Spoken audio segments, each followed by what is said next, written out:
Olá, boa noite. Está no ar mais uma edição do Jornal do Senado Retrospectiva.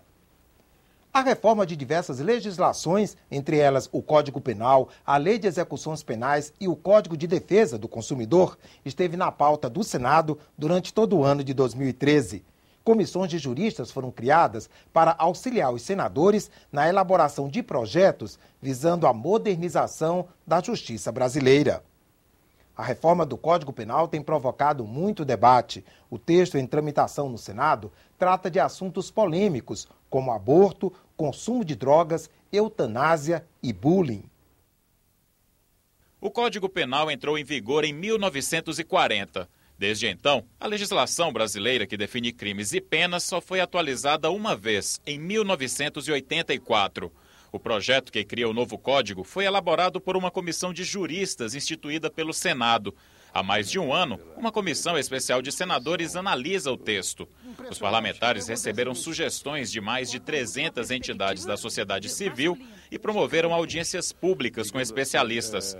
Autoridades e pesquisadores apresentaram argumentos a favor e contra a reforma. Em um desses debates, o jurista Miguel Reale Júnior fez críticas ao projeto. Ele participou da comissão que elaborou a parte geral da Lei Penal Brasileira em 1984 e acredita que a atual legislação não precisa de mudança alguma. Participei de várias comissões de elaboração legislativa e sempre tivemos como princípio que não se deve alterar aquilo que não tem causado, mesmo que com algum erro dogmático não tenha causado prejuízos que já esteja consolidado na jurisprudência, consolidado na doutrina, que não se deve fazer alterações apenas para fazer adequações a modernidades que estejam aparecendo. Não me embaraçam de nenhuma maneira essas observações, essas críticas que são de conteúdo.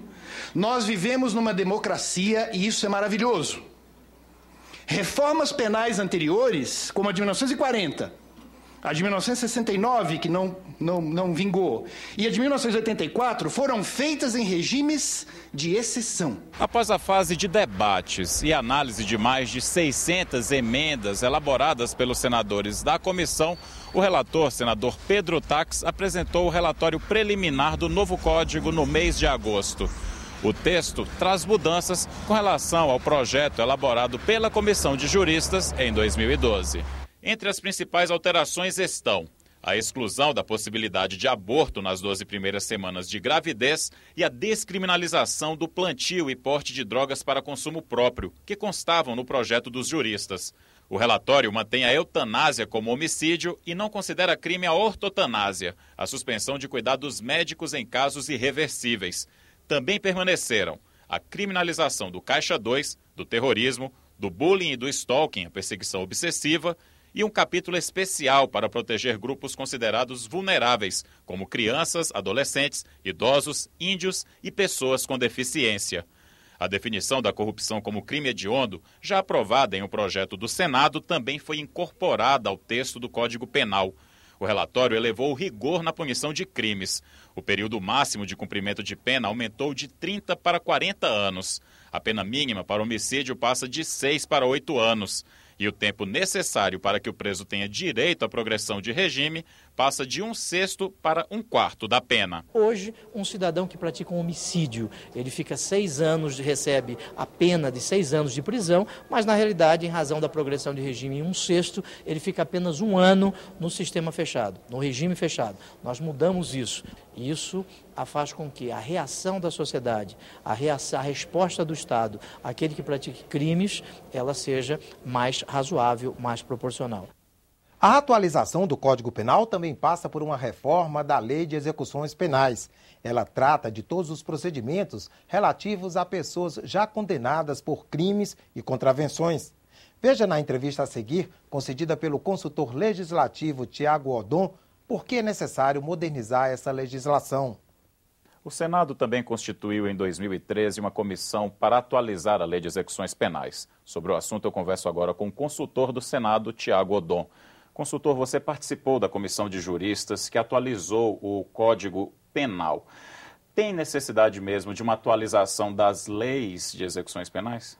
Sim, eu reputo que é uma reforma fundamental, porque tudo que foi alterado no Código Penal, que trata da combinação das penas, vai desaguar no nosso sistema penitenciário, que hoje é considerado falido, né? Não há vagas.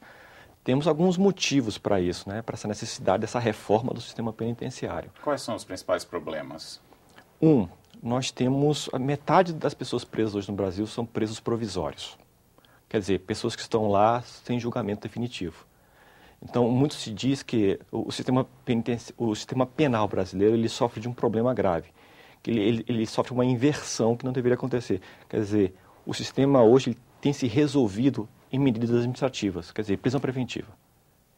A pessoa é presa preventivamente e fica ali, aguardando o julgamento, e passa o tempo e ela fica ali, contida administrativamente ali, sem julgamento, né?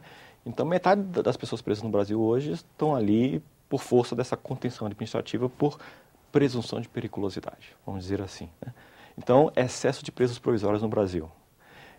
2, há uma cultura no judiciário, nós juízes, até eu fiz uma pesquisa empírica sobre isso alguns anos atrás no Tribunal de Justiça aqui do Distrito Federal, há uma tendência de aplicação da pena de prisão, né? Essa cultura que se tentou com as penas alternativas, né, para fugir do apenamento prisional, tirar uma alternativa, né, multa, serviços à comunidade, pena pecuniária, etc. Isso não pegou, ainda não pegou, não faz parte da nossa cultura institucional. Então, há uma tendência mesmo dos juízes aplicarem a pena de prisão. Então, isso tem muito a ver com a cultura brasileira. Então, esse é o segundo motivo, né? E o terceiro motivo, também em resposta a essa cultura brasileira, o próprio Poder Legislativo tende, aqui o Senado, a Câmara dos Deputados, tem uma tendência regular aí de aumento de pena, né? Normalmente se interpreta como vamos responder a um problema social, vamos responder a alguma deficiência que está acontecendo no combate ao crime, nos órgãos de segurança pública, vamos responder isso. Aumento de pena, criar um novo crime, não é? E tudo isso está levando à superlotação dos presídios. Superlotação dos presídios. Então, é uma necessidade de adaptar a nossa legislação penitenciária a essa cultura institucional que a gente tem no Brasil. Outro ponto que eu queria que você falasse rapidinho é a progressão de pena, que passa por muita burocracia hoje. Seria o caminho tentar mudar isso, acabar com essa burocracia, não é? Exato, Nós temos esse sistema hoje de regime fechado, regime semiaberto, regime aberto. A própria reforma do Código Penal tentou endereçar algumas reformas nesse sentido, acabando com o livramento condicional, né? A reforma do Código Penal fez isso, tentando substituir ela, dando mais eficiência para o sistema aberto, que vai se transformar em prisão domiciliar, se a reforma vingar, não é? O que é um avanço importante, com monitoração eletrônica, etc., né? Então, quer dizer, há alguns caminhos alternativos para você tentar fugir dessa burocracia, né? Propondo leis mais inteligentes nesse sentido. Muito obrigado pela entrevista, consultor do Senado, Thiago Odon. Obrigado, prazer. No próximo bloco, as reformas do Código Comercial e do Código de Defesa do Consumidor. Até já!